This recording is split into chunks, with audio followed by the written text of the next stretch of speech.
too.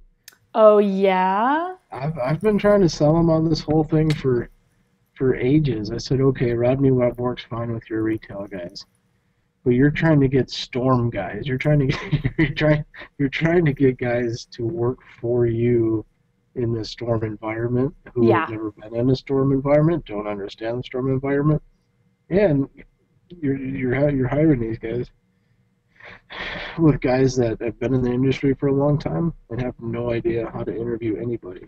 Right. You know, they can sell roofs. Oh yeah, they can $1 million a year, but can they properly identify who's going to stick around and what to do with these guys? You know, once you get them, I mean, we, you know, our office our storm guys. I mean, they're just, you They're know, cowboys. no, they come into the office and we're like, oh shit, here comes the storm guys. You know, Yep. it's like, these guys come in all roughed up and they got the big trucks and everybody's like, oh, fuck these guys. Excellent. So That's funny. we're I would like to see our storm guys, especially the guys that are traveling, get treated a little bit better. Well, it's it's just like such a loose cannon industry. There's Right? no systems or procedures when it comes to the storm restoration stuff. And a lot of it just has to do with no training. You know, everybody figures out something that works for them individually, but you can't run a company that way. I mean, if you're really lucky, things will mostly go right. But most of the time, like, remember, it's like I always say, one bad salesperson can make a great company look terrible. And so when you're trying to grow a company or maintain the right image, like everybody has to be on the same systems and procedures, the same customer experience across the board. You know, they're saying and doing the same things at the door, at the close, on the adjuster meeting, the whole bit. But that all deals with how people start, because if they start right, they'll continue right. But if they start and kind of figure stuff out on their own, then everybody has their own flavor, and now you've got a suicide soda that tastes like shit. We need to be straight cherry Coke the whole way, because then it's Wow. delicious. Just when I thought I was nodding off there, you just that escalated quickly. Always does. That's what you can count on me for, Nick. You Cocaine's a hell know, of a drug. Just kidding, it's Diet Coke. how about what I was thinking about doing just to see if I could solid up this deal because we have to do something. We're losing guys left and right in Colorado. You know what, though? I just had a very similar call, like right before your call. So I had a coaching call, and then I talked to this lady named Lynn. And she is kind of like the administrator for a company where there's two guys, like a sales manager and then Mm-hmm. the owner. And the owner is kind of uninvolved. He's busy flipping houses and doing stuff like that. Yep. Well, she's like, Becca, she emailed me today, was like, can you please call me? Like, I just saw one of your videos. It hit the nail on the head of like everything we're going through, trying to hire and train and keep people. It's just been a nightmare. Something has to change. Give me a call. So I gave her a buzz, and we were just talking about, like, she goes, we can't keep doing things the way we've been doing them. We have one or two people trickle in that are going to maybe start the sales job like every couple months. They almost never work out. I mean, we can't keep doing, we're wasting our time at job fairs trying to get one person. We're running an ad and not getting any responses. Like, if we do hire people, we lose them within the first month or two. It's just not working. Like, I'm seeing all the results you guys are getting on Facebook. We know that the definition of insanity is what we talked about. She's like, I know if we keep doing stuff the way we've been doing it, we're going to run ourselves into the ground. It's not working, so we have to do something different.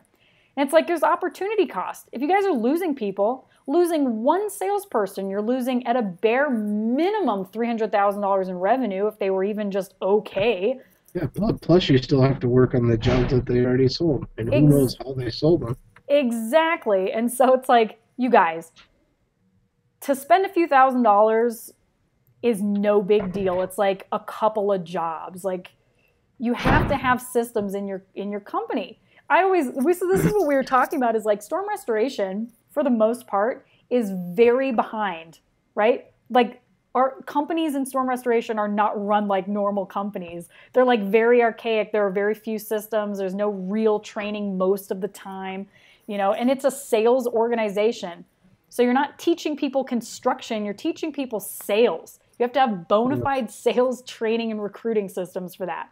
So without it, you're going to scrape by, but you're never going to fulfill your true potential. So I'm telling you, that has been a battle for us the last 2 years, is keeping guys around. I mean,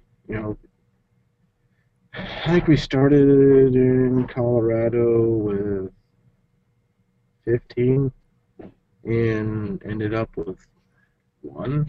yeah, that's a terrible retention rate. But I always say this, here's where retention comes in. People only leave for one or two reasons. Either one, they're having a shitty experience, meaning they don't have the training and resources they need to go out and have a good time. Like they're getting doors slammed in their face. They're not signing deals. They're just having to figure out a lot of stuff on their own and having a shitty time. That sucks. And a job where you stand up behind a counter and take credit cards looks a lot easier. And the second reason is they're not making any money. And people aren't making money when they don't know what the fuck they're doing and they can't get any deals signed. So the proper training from the very beginning, retention is a symptom of their start. So if they start and they have all the training they need quickly and efficiently, everything they need and nothing they don't to leave and get results right away, then they leave the office, they have a good time because the stuff they're being taught works, and second, they get paid really quick because they don't have to wait 6 months for their learning curve to finally end to get deals. So that's it. Drop the mic, cut the tape, let's go home. Yeah, yeah. I've seen a lot of good guys just up and go just because. Well, yeah, and that's the thing is like it's unfortunate, but you'll lose great people who have the potential to be badass salespeople if they just have the tools they need.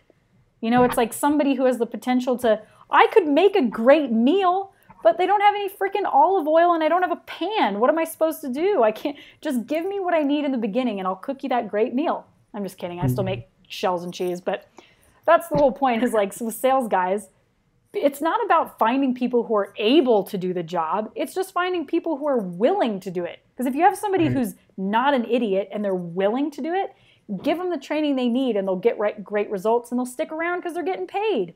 That's it. I'm preaching over here. I'm getting hot. I'm getting hot.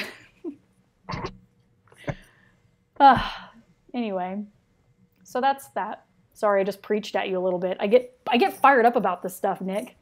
Oh, I know. I mean, I get phone calls daily from the guys that are sticking around. They just, man, I don't know how much longer I can't do this anymore. You know, like, I've stuck around for a long time, mostly just because I'm a rock. But I don't tend to move or migrate. Yeah. I stick it out, good, bad, ugly, or because I know in the end it always gets better and then it gets worse. And it gets better and it gets worse. But most people don't think that way, though. Oh. It gets shitty and they find something else. Yeah, no, they want the easy way out. Why work hard for anything anymore? Well, but it's also. I hope you recorded that. I did. I had to dig deep for that one. Anyway, it's not just about not working hard, though. A lot of these guys are making a lot of sacrifices and busting their asses. But if they don't have the support they need, whether it's from the infrastructure of the company or the training that they have or whatever it is, then if it's not a good experience for them, they're kind of forced to move on. Not everybody can stick it out. If they're not making money, they have to go take a job because bills are real, Yeah. So it's really important that these companies have the support system in place to allow people to have a good start, to get them the training they need, and then support them from the inside once they're up and running.